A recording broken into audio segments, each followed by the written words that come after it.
Hello students, मैं आप लोगों को इस वीडियो में 3 नंबर वाले महत्वपूर्ण प्रश्न बताने वाला हूं और कहां-कहां से ये प्रश्न आने वाले हैं, उनको भी मैं आपको बताने वाला हूं। तो चलो देख लेते हैं। पूरा ब्लूप्रिंट के हिसाब से मैं आपको बता रहा हूं और ब्लूप्रिंट के हिसाब से ही पढ़ने पर प्रश्न फँसते हैं। ये मैंने साबित भी किया है ना। तो चलो देख लेते हैं कौन-कौन से अध्याय से आएँगे ना। तो एक जो है 5वां अध्याय है, एक है 6वां है, एक 10वां है, 14वां अध्याय है, 16वां अध्याय है, 20वां है और 21वां अध्याय है। अब मैं आपको इन अध्यायों को दिखा देता हूँ। ठीक है? अध्यायों का नाम जो है मैं आपको दिखाता हूँ। तो 5वां जो अध्याय है, ये है मानव संसाधन है। इस अध्याय को आपको नहीं पढ़ना है। ठीक है? यहाँ से प्रश्न आते पर पर इस अध्याय को आपको नहीं पढ़ना है। ठीक है?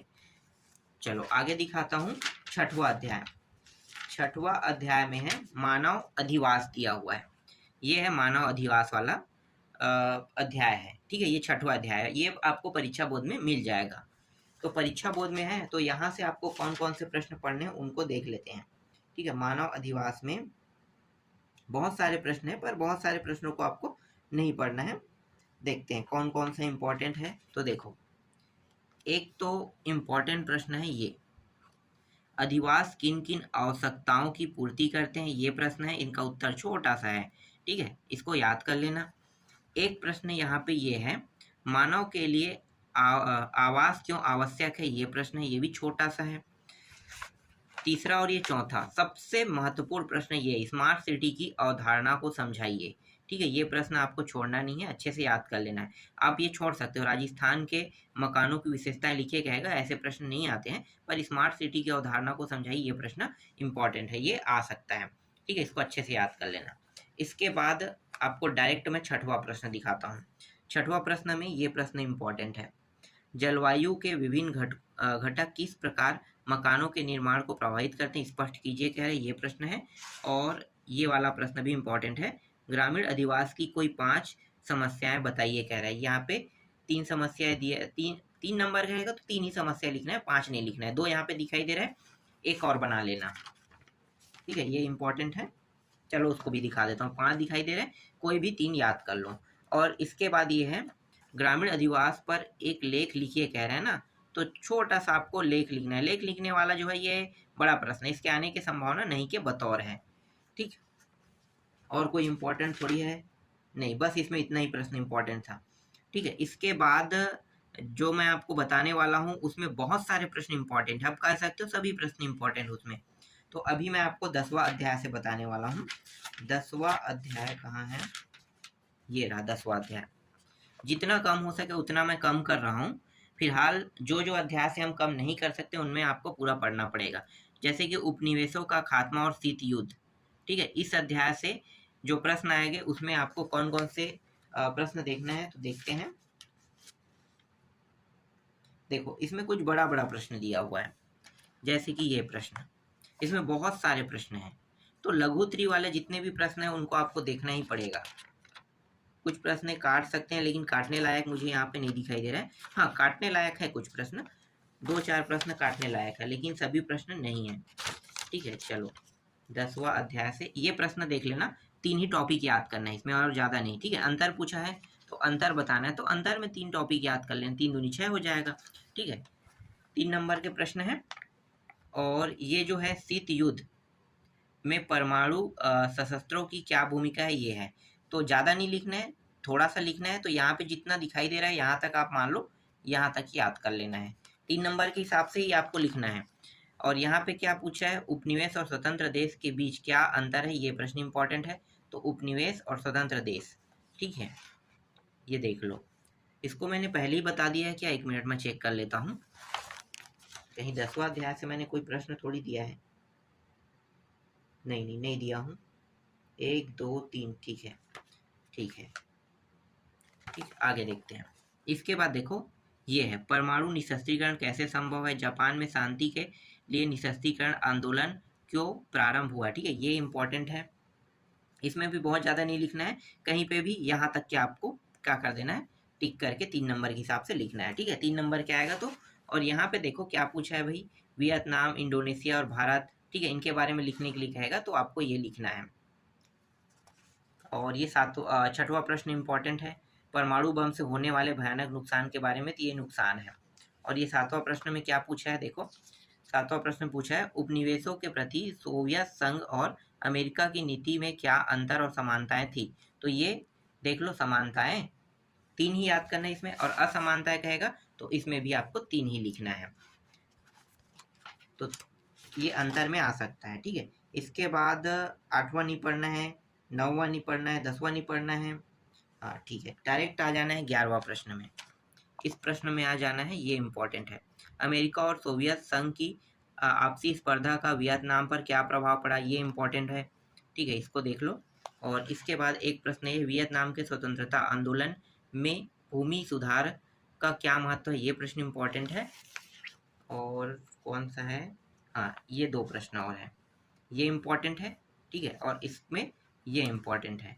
जो प्रश्न मैंने छोड़ दिया उनको आपको नहीं पढ़ना है, बस जिनको बताया जा रहा है वैसे ही आपको पढ़ाई करना है, ठीक है। ये हो गया। और है क्या, है तो और प्रश्न, लेकिन देख लेते हैं 2 प्रश्न, ये भी इम्पोर्टेंट है। ये 3 नंबर में इम्पोर्टेंट है, और एक ही ये भी 3 नंबर में इम्पोर्टेंट है, ठीक है। ये दीर्घोत्तरी से 2 प्रश्न हैं, इसमें 10-12 प्रश्न थे ना, ठीक है। इसके बाद एक जो है अध्याय बढ़ते हैं, तो 10 के बाद हम लोग जाएंगे 14वां अध्याय में जाएंगे, ठीक है। 14वां अध्याय देख लेते हैं। तो यहाँ से आपको कौन कौन से प्रश्न पढ़ने हैं, 1 मिनट में चेक करता हूँ। यहाँ से डायरेक्ट आ जाएंगे यहाँ पे 6वां प्रश्न में। देखो ये जो 6वां प्रश्न है, इंदिरा गांधी के समय कांग्रेस का विभाजन क्यों हुआ, ठीक है। ये प्रश्न इंपॉर्टेंट है, इसको पढ़ लेना, और यहाँ तक के कम से कम इसको लिख देना, ठीक है। आपके पास परीक्षा बोर्ड होगा तो उसमें टिक पहले करना है आपको, जो बताया जा रहा है उनको। और आपातकाल वाला है ना, ये है, ठीक है, ये इम्पोर्टेंट है, ठीक, इसको पढ़ लेना है। 2 हो गया यहाँ से, 2 और 1, ये 3 हो गया। देखो 10वां प्रश्न, जातिवाद को तोड़ने में अंतर्जातीय विवाहों की क्या भूमिका हो सकती है, क्या इस कानून से जाति व्यवस्था पर कोई प्रभाव पड़ा होगा, ये इम्पोर्टेंट है। और एक है भाषाई राज्य नहीं बनाए, ये 1 मिनट, ये 11वां देखो, कल्पना कीजिए कि अगर भाषाई राज्य नहीं बनाए गए होते तो भारत का राजनीतिक मानचित्र कैसा होता, ठीक है। ये इम्पोर्टेंट प्रश्न है, इसका उत्तर देख लो, ठीक है। ये इतना इम्पोर्टेंट नहीं है 11वां, अगर आप नहीं पढ़ना चाहते हो तो छोड़ सकते हो, ठीक है। और एक प्रश्न है, 1 मिनट, और कौन सा है, 1 मिनट, कौन सा है, हाँ यहाँ पे देखो, ये प्रश्न इम्पोर्टेंट है, जाति प्रथा की समाप्ति कहाँ तक लाभदायक रही है, ये प्रश्न देखना है। और एक है योजनाबद्ध विकास के कारण सरकार की ताकत में वृद्धि कैसे हुई थी, ये प्रश्न देखना है, ये दीर्घोत्तरी में मिलेगा आपको। और एक है भाषाई आधार पर प्रदेश पुनर्गठन क्यों किया गया, कारण लिखिए, ये बहुत इंपॉर्टेंट प्रश्न है, ठीक है। तो इसमें 3 टॉपिक है, तीनों को देख लेना है, छोटा छोटा लिखना है, और बस इसमें इतना ही है इंपॉर्टेंट प्रश्न। इसके बाद 16वां अध्याय आएगा, 16वां अध्याय से कौन से इंपॉर्टेंट है देख लेते हैं। 16वां अध्याय से जो अभी सबसे महत्वपूर्ण इंपॉर्टेंट में जो है ना, वो ये हो सकता है, नियमगिरी सर्वोच्च न्यायालय सन 2013 में क्या निर्णय लिया था, ये। और एक है मस्टर रोल, यहाँ पे देखो मस्टर रोल किसे कहते हैं समझाइए, कह रहा है ना, ये इंपॉर्टेंट है। 2 यहाँ पे हो गया, ठीक है। इसके बाद 1 मिनट, 16वां अध्याय है ना, तो 16वां अध्याय का नाम क्या है, 1 सेकेंड, लोकतंत्र और सामाजिक आंदोलन, ठीक है। लोकतंत्र और सामाजिक आंदोलन में मैंने बहुत सारे प्रश्न बता दिए हैं, कौन कौन से प्रश्न नहीं बताए हैं उनको देख लेते हैं। इसमें बहुत सारे प्रश्न हैं और सभी इंपॉर्टेंट है, ठीक है। ये प्रश्न देखो, ये कमेटी ऑफ 100 वाला है, इसे मैंने पहले ही बता दिया था, ठीक है। और ये जापान में शांति के लिए निशस्त्रीकरण, शायद मैंने इसको भी बता दिया है, ठीक है, बता दिया हूँ, फिर भी मैं आपको दिखा रहा हूँ। 6 नंबर में हो सकता है आपको देखने को मिल जाए, तो 6 नंबर में देखने को मिलेगा, तो आप एक ही जगह से पढ़ना, ठीक है। ये भी बता दिया है शायद, शांति आंदोलन के उद्देश्य लिखिए, और ये सूचना का अधिकार का सर्वाधिक लाभ लिखिए, कह रहे, ये इंपॉर्टेंट है। और ये भी मैंने शायद बता दिया, जन सुनवाई वाला, ठीक है। बहुत सारे प्रश्नों को बता दिया है पहले ही, ये नियमगिरी शायद मैंने बता दी है, नहीं होगा तब आपको पढ़ना है ना, होगा तो मत पढ़ना, मतलब वहाँ पे अगर 2 बार हो गया, 6 में पढ़ लोगे तो यहाँ पे नहीं पढ़ना है आपको।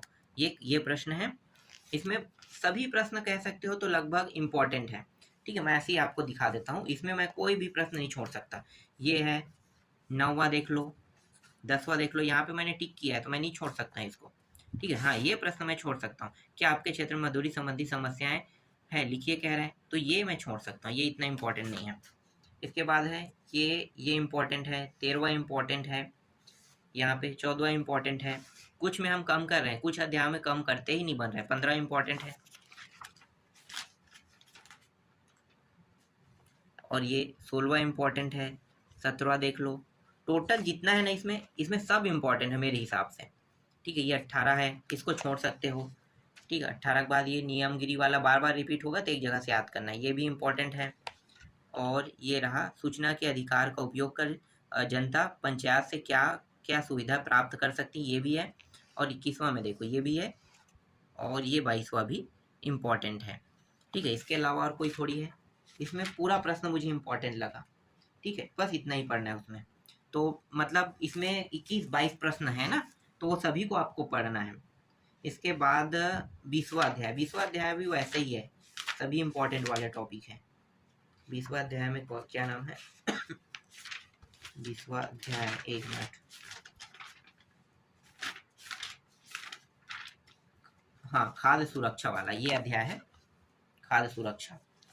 इसमें कौन कौन से प्रश्न इंपॉर्टेंट है देख लेते हैं। खाद्य सुरक्षा से हम इसमें काट नहीं सकते हैं, खाद्य सुरक्षा को भी। एक मिनट, कहाँ पे है, टोटल प्रश्न कितने हैं, एक मिनट। इसमें मजेदार प्रश्न है। न्यूनतम समर्थक मूल्य, एकीकृत मध्याह्न, ठीक है, इसको हटा देते हैं। बफर स्टॉक, ठीक है, ये देखो ये प्रश्न इंपॉर्टेंट है। यहाँ पे बफर स्टॉक दिया है, अगर बफर स्टॉक के बारे में पूछेगा तो ये बताना है, ठीक है। ऐसे ही मैं बता रहा हूँ, बफर स्टॉक नाम से आएगा तो ये, उचित मूल्य दुकान कहेगा तो ये बताना है, न्यूनतम समर्थन मूल्य कहेगा तो ये उत्तर देना है, प्रति व्यक्ति खाद्यान्न वाला कहेगा तो ये उत्तर देना है, ठीक है। यहाँ पे देखो बहुत सारे प्रश्न हैं, तो ये पूरा अध्याय ही महत्वपूर्ण है। और क्या है, सार्वजनिक वितरण प्रणाली, हाँ ठीक है, सार्वजनिक वितरण प्रणाली यहाँ पे दिया है, जो चावल वितरण करते हैं वो है। एकीकृत बाल विकास योजना, इसको छोड़ दो। मध्याह्न भोजन को देख लो, ये इंपॉर्टेंट है, ठीक है। ये हो गया, यहाँ पे पॉइंट में दिया है, प्रश्न नहीं दिया है इसका, तो पॉइंट में ही मैं बता रहा हूँ। इसके अलावा हाँ, बफर स्टॉक यहाँ पे तो दिया हुआ है बहुत सारे। चलो देखते हैं, खाद्य सुरक्षा यहाँ पे देख लो, छोटा छोटा टॉपिक है, ये इंपॉर्टेंट है। मतलब लघुत्तरी के जितने भी प्रश्न आपको पढ़ना ही पड़ेगा। ये दूसरा को भी पढ़ना है, तीसरा को भी पढ़ना है, देख लो तीसरा का उत्तर भी लगा हुआ है, चौथा को भी पढ़ना है, ठीक है, पांचवा को भी पढ़ना। मैं इसमें काट नहीं सकता, इसको काट नहीं सकता, ये सारे महत्वपूर्ण है। काटते दिखता तो काट देता, लेकिन इंपॉर्टेंट प्रश्न हम नहीं काट सकते। ये है, पीडीएस वाला है, ठीक है। बफर स्टॉक तो अभी मैंने बताया ना, तो बफर स्टॉक वहां से पढ़ोगे तो यहाँ से आपको पढ़ने की जरूरत नहीं, या यहाँ से पढ़ोगे तो जो मैंने बताया उसको छोड़ सकते हो, ठीक है। ये इंपॉर्टेंट है, और ये भी है, देखो सब में टिक पड़ा है, मतलब कितना इंपॉर्टेंट प्रश्न है। 12वां, 13वां, कोई तो छूटा होगा, नहीं, क्या आप सुरक्षा, नहीं, एमडीएस वाला छोड़ दो, सीधा 16वां में आ जाओ, छोड़ रहे हैं वहाँ पे एक प्रश्न। 17वां में देखो खाद्य सुरक्षा वाला है ना, ये प्रश्न इंपॉर्टेंट है, और ये 18वां भी इंपॉर्टेंट है, ठीक है। 19 इंपॉर्टेंट है, ये 20, ज़्यादा प्रश्न होता है ना तो दिक्कत होता है। 21, इसमें कितने प्रश्न, 21-22 प्रश्न हैं, ठीक है। 21 प्रश्न है। कुछ प्रश्न जो है मैंने न्यूनतम समय बफर स्टॉक किए, तो मतलब यहाँ पे जितने भी प्रश्न थे लघुत्तरी में वो सब इंपॉर्टेंट हो गए ना। और एक अध्याय आपका वैश्वीकरण से, वैश्वीकरण वाले में देख लेते हैं कौन कौन से इंपॉर्टेंट है। तो एक प्रश्न जो इंपॉर्टेंट है वो ये है, 21वां अध्याय में पहले दिखा देता हूँ, ये 21वां अध्याय है, ये रहा, ठीक है। वैश्वीकरण में जो प्रश्न दिए हुए हैं उनमें आपको कौन कौन से देखने को मिल सकता है, तो एक मिनट, यहाँ पे देखो, ये है श्रम कानून का लचीला कंपनियों को कैसे मदद करता है, ये है, ठीक है। तीसरा छोड़ देना है। चौथा देखो वैश्वीकरण वाला है ना, ये इंपॉर्टेंट है, बस इतना ही लिखना है और ज़्यादा नहीं लिखना है, 3 नंबर के हिसाब से छोटा छोटा रहेगा। ये प्रश्न है, वैश्वीकरण की दिशा में भारत सरकार ने 1991 में क्या प्रमुख बदलाव किए, ये इंपॉर्टेंट है। इसके बाद छठवां छोड़ दो, सातवां देखना है। ये सातवां इम्पोर्टेंट है, ठीक है। आठवां देखो, ये भी इम्पोर्टेंट है। और ये नौवां व्यापार वाला, ये ठीक है, ये भी इम्पोर्टेंट है। 10वां क्या है, छोड़ दो 10वां। 11वां देखते हैं, बहुराष्ट्रीय कंपनी संयुक्त उपक्रम को चलाती, कह रहे हैं ना, इतना ही लिखना है 3 नंबर में, ये इम्पोर्टेंट है। 12वां छोड़ दो, कोई काम का नहीं है। वैश्वीकरण में श्रमिकों के जीवन को किस प्रकार प्रभावित करता है, तो श्रमिक वाला जो टॉपिक है ना, एक जगह पढ़ना है, ठीक है, ये रिपीट हो रहा है। श्रमिक वाला जो टॉपिक है वही है, तो इसको आपको पढ़ने की आवश्यकता नहीं है, दोनों में से एक को ही पढ़ना है। दूसरा या तीसरा में था ना, तो वो प्रश्न बस पढ़ना है। यहाँ पे ये देखो, विदेशी व्यापार विदेशी निवेश में अंतर रहेगा, तो ये आपको लिखना है। और इसके बाद है, हाँ ये इम्पोर्टेंट है, मॉल, और यहाँ पे क्या लिखा है, शॉपिंग मॉल वाला ना।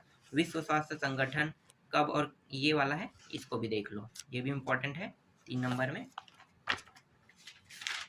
और कोई प्रश्न 3 नंबर में इम्पोर्टेंट हो रहा है क्या? नहीं, बस इतना ही। तो कुछ अध्यायों में आपको ज़्यादा प्रश्न पढ़ने को मिलेगा और कुछ अध्यायों में कम प्रश्न पढ़ने को मिलेगा। तो जितना मैंने बताया उनको पहले टिक कर लेना, उसके बाद पढ़ना, ठीक है। 2-3 अध्याय में पूरा पूरा पढ़ना पड़ रहा है। 20वां और 16वां जो अध्याय है उसमें पूरा पूरा पढ़ना पड़ रहा है। और 21वां में कुछ काटे हैं, तो उसमें 12 से 14 प्रश्न आपको पढ़ने को मिलेगा। इसी तरह से 6वां और 10वां जो अध्याय है, 14वां है, उसमें बहुत कम कम आपको पढ़ने को मिलेगा। मतलब पढ़ना पड़ेगा कम कम, ज़्यादा पढ़ना नहीं पड़ेगा। तो जो मैंने बताया उनको आपको इसी तरह से तैयारी करना है जैसे मैंने आपको बताया है, ठीक है। तो ब्लूप्रिंट के हिसाब से मैंने पूरा बता दिया है, और ये सारे के सारे प्रश्न बहुत ही महत्वपूर्ण है, और यहाँ से आपको प्रश्न 100% देखने को मिलेगा।